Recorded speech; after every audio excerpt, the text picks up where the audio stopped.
नमस्कार, मी ॲडव्होकेट जयश्री पाटील. मी आपल्या सर्व सार्वजनिक एक गाव एक गणपती या गणेशोत्सवामध्ये सहभागी होण्यासाठी मला खूप आनंद होत आहे. आणि सर्वप्रथम संयोजकाचे अभिनंदन. सगळ्यांनी मिळून एक गाव एक गणपतीची कल्पना राबवली, ती खूप अभिनंदन करण्यासारखे आहे. आणि खूप वर्षानंतर मला वाटतं आपल्याकडे योग आलेला आहे की ही देवाचीच इच्छा असेल की आपण सगळ्यांनी मिळून एका गणपतीची सगळ्यांनी मिळून पूजा करावी. तर बंधू भगिनींनो, मला आजचा विषय आपल्याला या सहभागी विषयात होण्यासाठी जो विषय दिलेला आहे तो आहे महिलांचे कायदे, की महिलांच्या कायद्याविषयी काहीतरी बोला.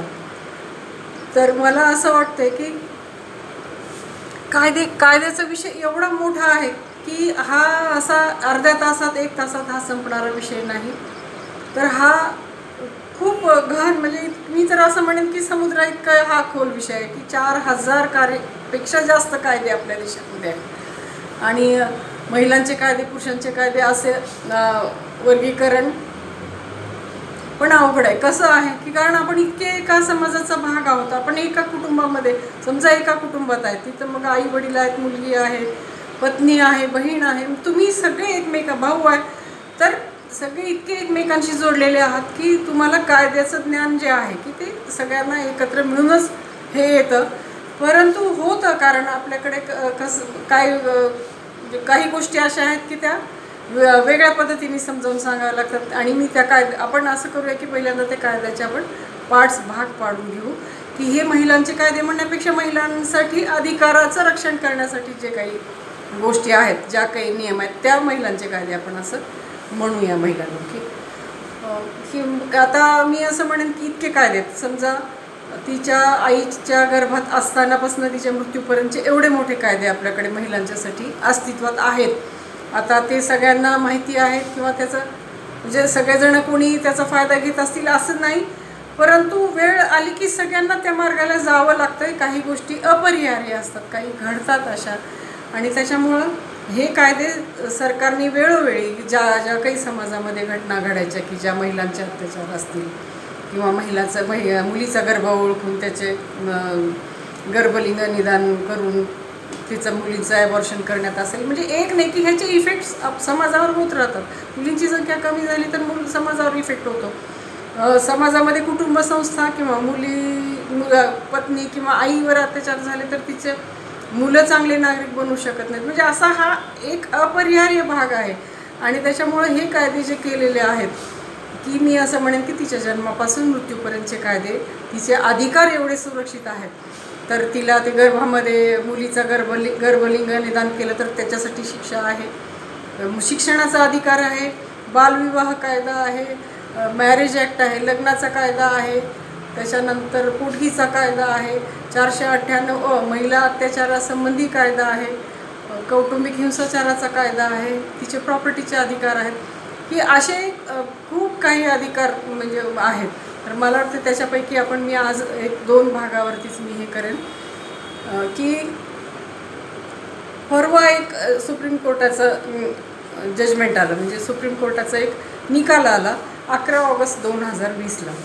तर त्याच्यामध्ये असं सांगितलं की मुलगी आणि मुलगा प्रॉपर्टीचे जे वारस आहेत की त्यांना जे समान अधिकार जे कायद्यानं बहाल केलेले आहेत, तर ते समान अधिकार कोणत्याही परिस्थितीत मुलीला मिळतील. म्हणजे वडील तिचे जिवंत असतील किंवा नसतील, तिचं 2005च्या नंतर लग्न झालं असेल तरी पण मिळतील, नाही झालं तरी मिळतील.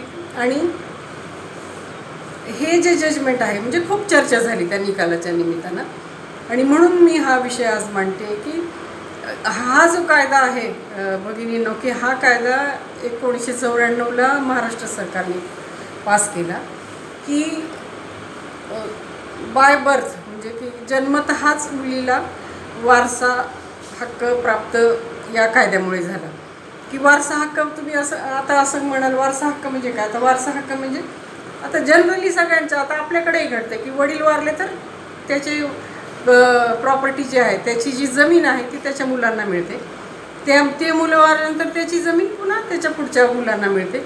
तर हे जे चालू झालेलं आहे त्याला वारसा हक्क असं म्हणतात. की जे तर पुढच्या पिढीला ती प्रॉपर्टी तुमची मिळते, घर मिळतं, शेती मिळते. मग शेतीमध्ये डिवाईड कसं होतं की 2 भाऊ असले की त्याच्यामध्ये वाटण्या होतात. मग त्याच्यानंतर पुढे त्याला 2 मुलं असेल तर त्याच्यामध्ये वाटण्या होतात. पण आता हा कायदा काय म्हणतो की तुम्ही मुलं नाही, मुली पण त्याच्यामध्ये समाविष्ट आहेत. आणि समजा तुम्हाला 2 मुलं आणि 2 मुली आहेत तर त्या प्रॉपर्टीचे, त्या जमिनीचे 4 भाग होतील.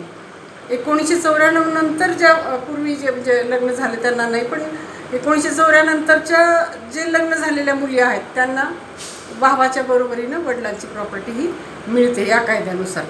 तर हे झालं फक्त महाराष्ट्रात पास झालेला होता हा कायदा. आणि हाच कायदा 2005ला भारत सरकारनं पास केला की फक्त महाराष्ट्रात नाही, मग पूर्ण भारतामध्ये हा कायदा लागू केला की वडिलांच्या प्रॉपर्टीमध्ये मुलं आणि मुलगा मुलगी ही समान राहतील. वडिलांचं घर असेल, प्रॉपर्टी असेल, कुठेही असेल, वडिलांच्या जे वडिलोपार्जित प्रॉपर्टी आहे कितीही असेल त्याच्यामध्ये त्या मुलीला भावाच्या बरोबरीनं हिस्सा हा मिळेल. तर हे 2005ला हा जो कायदा झाला त्याच्यामध्ये काय झालं होतं की काही प्रमाणामध्ये ज्या काही मुली आता भांडल्या, हायकोर्टात गेले, सुप्रीम कोर्टात गेले, त्यामध्ये काही त्रुटी ज्या राहिलेल्या होत्या. म्हणजे की एक निकाल 2016चा सुप्रीम कोर्टाचा असा आला की ते 2 जजेसचं ते बेंच होता सुप्रीम कोर्टाचं, की त्याच्यामध्ये वडील जर वारलेले असतील तर त्या मुलीला हा अधिकार मिळणार नाही. आणि मग ते जजमेंट आल्यामुळं पुन्हा 2005ला जो कायदा झाला तर त्याच्यामध्ये पुन्हा संभ्रम निर्माण झाला. त्याच्यानंतर पुन्हा 2018ला एक सुप्रीम कोर्टाचं जजमेंट आलं की तुम्ही 2005च्या कायद्याप्रमाणे जे आहे वडील जिवंत नसले तरी किंवा असले तरी पण ही प्रॉपर्टी मिळायला पाहिजे. वडील असल्यानंतर प्रॉपर्टी मिळेल हा 2018चा, आधी नसले तर नाही मिळणार. म्हणजे दोन्हीमध्ये एक कॉन्ट्रॅक्ट झालं की आणि त्याच्यानंतरचं जे जजमेंट आलं हे 11 ऑगस्ट 2020 की ह्याच्यामध्ये 3 जजेसचं हे बेंच होतं सुप्रीम कोर्टाचं. त्याच्यामध्ये त्यांनी सांगितलं की कुठल्याही परिस्थितीमध्ये मुलीला हे समान अधिकार मिळतील, याच्यामध्ये कुठलीही संदिग्धता राहणार नाही, कन्फ्युजन नाही, की तुम्ही क्लिअर कट ह्या जजमेंटमुळं हा कायदा असं म्हणजे हा पास झालेला कायदा जो आहे की त्याची अंमलबजावणी ही कुठल्याही अडथळ्याशिवाय ही होईल आता इथनं पुढे. तर सांगायचे बंधू भगिनींनो की हे जे कायदे पास होतात ते वेळोवेळी सुप्रीम कोर्टाचे जजमेंट्स कशा वेगळ्या वेगळ्या परिस्थितीमध्ये जे येतात त्याच्याप्रमाणे हा कायद्याचा म्हणजे अंमलबजावणी ही होते सुप्रीम कोर्टाच्या गाईडप्रमाणे. आणि म्हणून की मुलीला आणि मुलाला हे बरोबरीचे अधिकार मिळाले. तर भगिनींनो मला सांगा तुम्ही, असं आता आहे पण याची अंमलबजावणी अशी काही फारशी होत नाही. आपल्या समाजामध्ये रूढी परंपरांचा जो पगडा आहे, जे काही पूर्वीप्रमाणे आपले काही समजुती आहेत त्या समजुतीच्या प्रमाणे आपण भांडायला जात नाही. घरी आईवडिलांनाही भांडायला जात नाही आणि घरी पतीच्या घरी पण नाही. आणि ठीक आहे, ते आपली संस्कृती आहे, जे चांगलं आहे. परंतु कायदा असा म्हणतो की तुम्ही महिलांना पूर्वीपासून तुम्ही दुय्यम स्थान देत आलात. प्रत्येक गोष्टीमध्ये तिला अधिकारापासून वंचित ठेवलं जातं. समजा ग्रामीण भाग आहे, मुलगी शाळेत मॅट्रिक झालेली आहे, मॅट्रिकच्या पुढे शाळा नाही, कॉलेज नाही गावामध्ये, तर तिला बाहेर पाठवणार नाहीत. मुलं आईवडील तिला बाहेर शिकायला ठेवणार, मुलाला ठेवतील. कारण त्याला काय, अरे कमवायचं, घर चालवायचं. मग हिचा परत त्या मुलीचा हक्क, शिक्षणाचा हक्क हा तिचा डिफीट झाला, म्हणजे तिचा शिक्षणाचा हक्क हिरावला गेला. असे ते म्हणजे कशामुळे होतं तर ही विचारसरणी. तर हे कायदे करताना असा दृष्टिकोन समोर ठेवलेला आहे की मुलीवरती कमी समजायचं नाही, मुलीला अत्याचार होता कामा नये, तिच्यावर अन्याय होता कामा नये. तिला सगळा अधिकार आहे, तिला शिक्षणाचा अधिकार आहे, तिला नोकरी करण्याचा अधिकार आहे, तिला प्रॉपर्टी कॅरी करण्याचा म्हणजे तिला स्वतःच्या मालकीची प्रॉपर्टी ठेवण्याचा अधिकार आहे. आणि प्रत्येक वेळेस ती काही दुसऱ्याची गुलाम होऊन राहणार नाही, की ती तिच्या स्वतःच्या पण मनाने करेल. आता त्याच्यामुळेच हे जे प्रगत कायदे आहेत, आता आपल्याला समजा ग्रामपंचायतीला आरक्षण झाले, जिल्हा परिषदला आरक्षण झाले, की महिला सक्षम व्हावी हा उद्देश त्याच्या पाठीमागे होता महिलांना. की त्याच्यामुळं हा महिलांच्यासाठी जर आहे की सक्षमीचं करण्याचा अर्थ तुम्ही व्यवस्थित घ्या की तुम्ही स्वाभिमानानं जगा. असं नाही की पूर्वी कसं बाईला देवी म्हणायचे की तिची पूजा केली जायची, मग पण सासरी गेले की तिला जाळायचे. तर तिला असं नाही, आम्ही काही आम्हाला नको, आम्हाला देव पण नको. आता आम्ही काय म्हणतो, महिला दिन आपला आला, महिलांचा दिवस, की आम्ही नाही, आम्हाला मी न देवता मी न दासी, मी दासी पण नाही आणि मी देवता पण नाही. मी न देवता मी न दासी, जगे न माणूस म्हणून येईल, की मला माणूस म्हणून जगायचं. आणि म्हणून आणि आपण आत्ता जो कायदा बघितला की हा प्रॉपर्टीच्या संदर्भात होता. याच्याशिवाय महत्त्वाचे बरेच कायदे आहेत, परंतु जे आपण आता रोजच्या रुटीनमध्ये जे कायदे पाहतो की तो एक छोटासा भाग आता या कायद्याला जोडून म्हणा किंवा महत्त्वाचा कायदा आपल्या आयुष्यातला महिलांच्या असं म्हणूया आपण, की हा आहे हुंडाबंदीचा कायदा. की महिलांनो, हुंडाबंदीचा कायदा आहे का अस्तित्वात? आपल्याला असं माहिती आहे का सगळ्यांना, बंधू भगिनींना?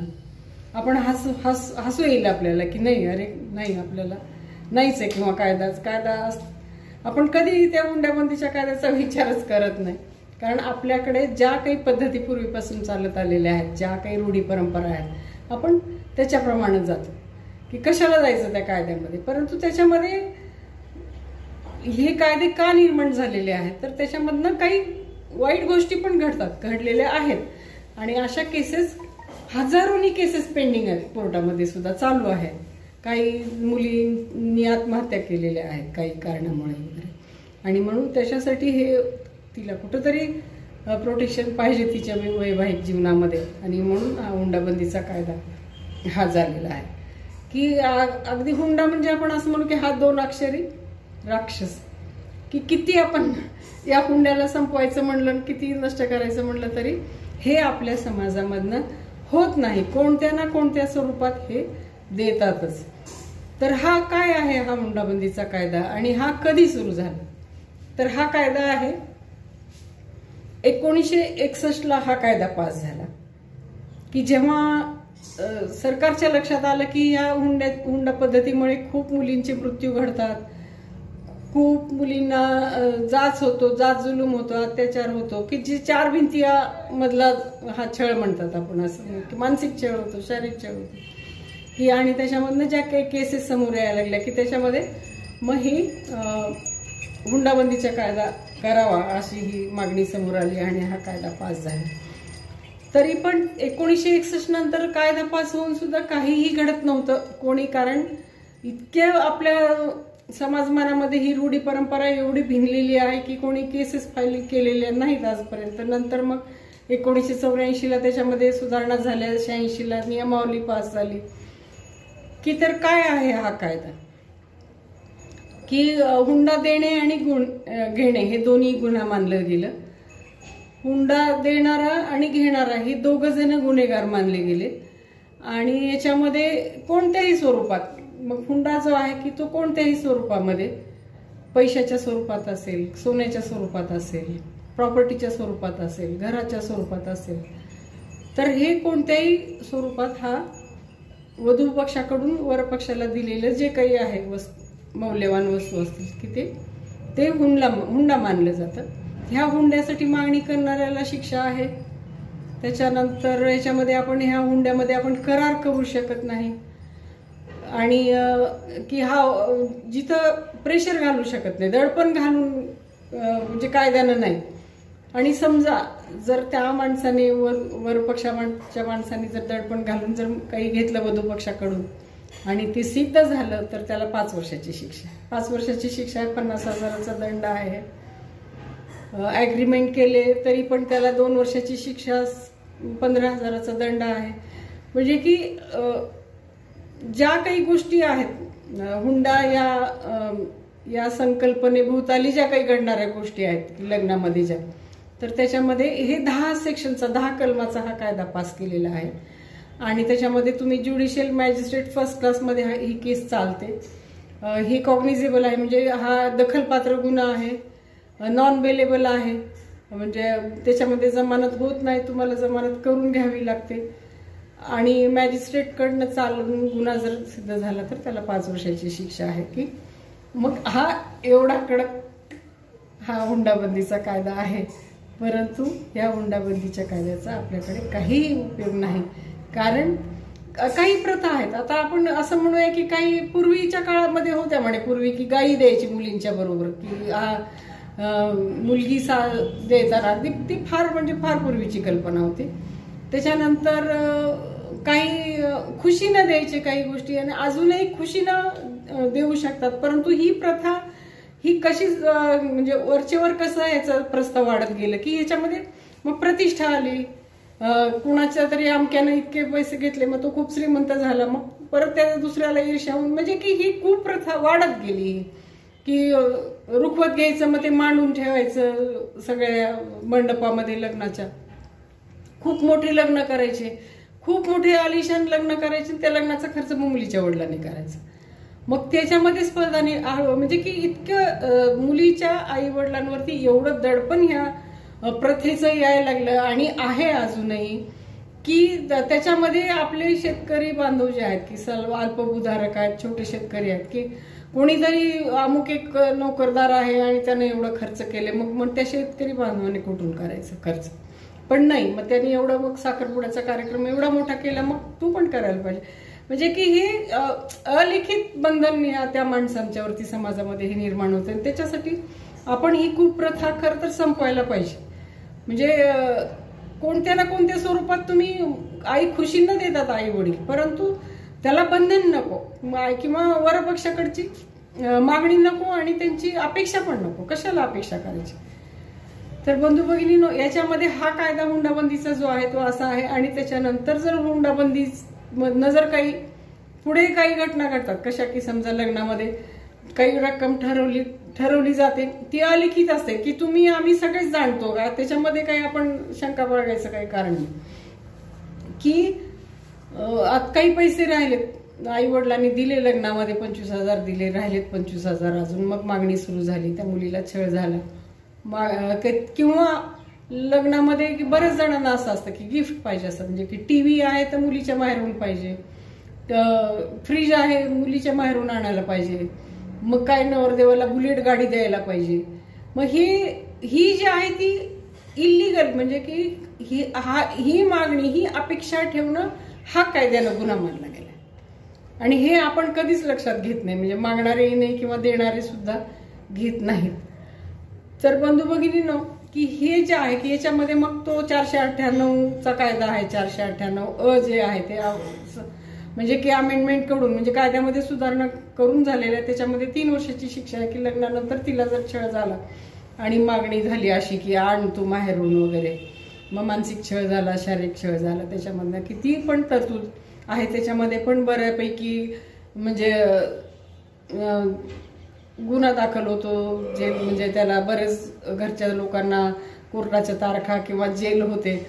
खरं काही आता अलीकडे काय झाले, काही प्रमाणात काही त्याच्यामध्ये खोट्या केसेस पण फाईल झालेल्या आहे. हा काय म्हणू आपण, हे साईड इफेक्ट्स असतील. हा भाग काही गौण आहे, मी असं म्हणे अपवादात्मक घडतो. परंतु आपण ही प्रथा जर नष्ट केली तर पुढच्या गोष्टी येतच नाही ना. आपण हे आपले सगळ्या समाजाने मनावर घ्यायला पाहिजे ह्या गोष्टी. त्याच्यानंतर हा हुंडाबंदी झाला, 498 म्हणजे छळाचा कायदा झाला. त्याच्यानंतर हुंडाबळीचा कायदा सुद्धा हे सेक्शन, की काही घटना अशा झाल्या की मुलगी सासरी मरण पावायची, की त्याला अपघातानं तरुण मुलगी, आता म्हणजे मी स्वतः सुद्धा अशा केसेस बऱ्याच पाहिलेल्या आहेत आणि घडतात अजून आसपासमध्ये, की मुलगी सासरी आहे, तिला जळून मेली. दुसऱ्या दिवशी आई म्हणजे समजा आहे नांदायला लागली, आई वडील म्हणतात की तिथं आहे, पण तिचा मृत्यू झाल्यावर यांना आई वडिलांना फोन, काय झालं अचानक, कारण आजारी नसते, काही झालेलं नसतं, ऍक्सिडेंट कसा असतो. नाही हिचं चिमणी म्हणजे दिवा लावलेला होता आणि मग ती चिमणी ती लाईट गेली म्हणून तिने हातात घेतला, ते साडीवर पडलं आणि पेट घेतला. म्हणजे की अशा घटना खूप घडायला लागल्या. म्हणजे की चिमणी स्टोवचे भडके उडाले, पितळी स्टोवचे. त्याच्यानंतर विहिरीत मुलगी पाणी भरायला गेली, विहिरीत पडली. म्हणजे की अशा जर केसेस आपण बघितल्या ना, अशा की फायलिंग झालेल्या, म्हणजे की मी स्वतः पाहिलेत, की मग आपण असा प्रश्न होतो की मग ही मुलगीच, तरुण मुलगीच कशी काय त्या अपघातामध्ये सापडते? तर नाहीये त्याच्या पाठीमागे मग हे जेव्हा घडतं तेव्हा मग आई वडिलांना मग आठवण येते की अरे आपण तिला हे द्यायचं होतं. तिच्या सासरच्या लोकांनी मागणी केली होती, त्यांनी म्हणत होते की नाही तुम्ही जर अमुक वस्तू आमच्या घरी जर नाही दिली, तुमच्या मुलीला जर नाही दिली तर आम्ही तिला नांदवणार नाही किंवा घेऊन जा तुम्ही वापस तुमच्या मुलीला, असं जे घडायचं ना त्याच्यामधनं ह्या अशा घटना घडायच्या. आणि त्याच्यामुळं मग शासनानं सुधारणा केली की 304 जे सेक्शन होतं IPCचं इंडियन पिनल कोडचं, त्याच्यामध्ये 304B म्हणजे हुंडाबळी असं समजलं जावं, असा कायदा पास केला की कसा की लग्न होऊन 7 वर्षाच्या आत जर मुलगी सासरी असताना मेली आणि तिला तो जो मृत्यू आहे तो अनैसर्गिक मृत्यू असेल, मग एक विहिरीत किंवा कुठलेही आता जळून असेल, जखमा होऊन असेल, कशानेही जरी मेली तरी तिचं, आणि त्याच्या आधी म्हणजे तिच्या मृत्यूपूर्वी 7 वर्षाच्या पर्यंत ही हुंड्याची मागणी होती आणि ती पूर्ण झाली नाही किंवा मागणी होती तिचा छळ होता, कोणत्याही कारणासाठी तिला मानसिक छळ चालू होता, त्या तशा परिस्थितीमध्ये जर तिचा अनैसर्गिक मृत्यू झाला तर तो समजायचा की तो हुंडाबळी आहे. आणि मग तो हुंडाबळी नाही हे सासरच्या लोकांनी सिद्ध करायचं. म्हणजे एक कायद्यामध्ये एक भाग आहे की बर्डन ऑफ प्रूफ, म्हणजे पुरावा कायदा जो आहे त्याच्यामध्ये आहे की बर्डन ऑफ प्रूफ म्हणजे आमच्या घरी आहे मुलगी मेली अपघातानं, परंतु ती हुंडाबळी नाही हे आम्ही सिद्ध करायचं की म्हणजे मुलाच्या घरच्यांनी, नवऱ्याच्या घरच्यांनी हे सिद्ध करावं लागेल की तो हुंडाबळी नव्हता आणि खरोखर अपघात होता. Burden of proof lying on the shoulder of accused, असं ही सुधारणा आहे 304B जे हुंडाबळीचं आहे ते. तर ह्या ज्या आहेत की त्या हुंड्यापासून संरक्षणासाठी हे कायदे तयार झालेले आहेत आणि अजूनही अस्तित्वात आहेत, परंतु घटना या थांबायला पाहिजे. आणि मी असं म्हणेन की आत्ताचा जो काळ आहे की अजून 10-20 वर्षापूर्वीच्या पेक्षा आता खूप फरक पडलाय, खूप चांगलं सुधारणा झालेली आहे समाजामध्ये. मी असं म्हणेन की बऱ्यापैकी मुलींना सन्मान मिळतो, घरात सासरचे घरचे लोक पण खूप सन्मानाने वागवतात, तिला नोकरी करायला परवानगी आहे, स्वातंत्र्य बऱ्यापैकी आहे, किंवा असं कोणी छळाची संकल्पना ही आता राहिलेली नाही असं काही मी म्हणेन, असं 50% असेल. परंतु काही मागणीच्या गोष्टी मी ह्या अजूनही आमच्या कानावर येतात. तर ते ह्या सगळ्या म्हणजे जी काय म्हणू आपण वाईट परिस्थिती, दुष्ट परिस्थिती जी आहे त्याच्यापासून या सगळ्या मुलींना, आपल्या नवीन पिढीला ही सुटका मिळावी आणि हा कायदा सगळ्यांनी समजून घ्यावा. मी असंच या प्रसंग म्हणजे या निमित्ताने मी सांगेन की मुलगी आता खूप मोठा विषय आहे की बरोबरीची मुलगी आहे, समान हक्क आहेत, ती सुद्धा चांगल्या प्रकारे कुटुंबाचं संरक्षण करू शकते, देशाचं संरक्षण करू शकते. आज कुठं पण खूप मुली पण खूप पुढे गेलेल्या आहेत किंवा खूप प्रगती झालेली आहे. आणि पण जो काही पार्ट आपल्या समाजामध्ये असाही असेल, काही जुने विचाराचे असतील किंवा काही रुरलमध्ये, ग्रामीणमध्ये असतील, काही लोकांना रूढी परंपराचा भंग करायचा नाही ज्या रूढीने, तर त्यांच्यासाठी की खूप चांगली विनंती की म्हणजे माझी सगळ्यांना विनंती राहील की सगळेजण माणूस आहोत आपण, मुलगी पण माणूस आहे, तिला सगळ्या ज्या काही माणसाच्या भावना आहेत, ज्या काही सगळ्यांना आनंदाने जगण्याचा जो अधिकार आहे तो तिला पण मिळायला पाहिजे, या निमित्तानं मी असं सांगेन. आणि हा कायद्याचा जो विषय आहे की राहिलेले पार्ट सुद्धा मला सांगायची इच्छा आहे. आता तो बघूया योगायोग कसा आहे, योगायोग असेल तर मी ती नक्की परत आपल्याला भेटून पुन्हा सांगेन. तर आपल्या सगळ्या म्हणजे गणेश मंडळाच्या कार्यकर्त्यांचं खूप खूप अभिनंदन अजून एकदा आणि खूप खूप आभार. आणि आपण असंच की सगळ्या गावांनी मिळून एका गणपतीची पूजा करत राहू, अशीच मी गणपतीला याकडे प्रार्थना करते आणि मी माझे 2 शब्द सांगते. धन्यवाद.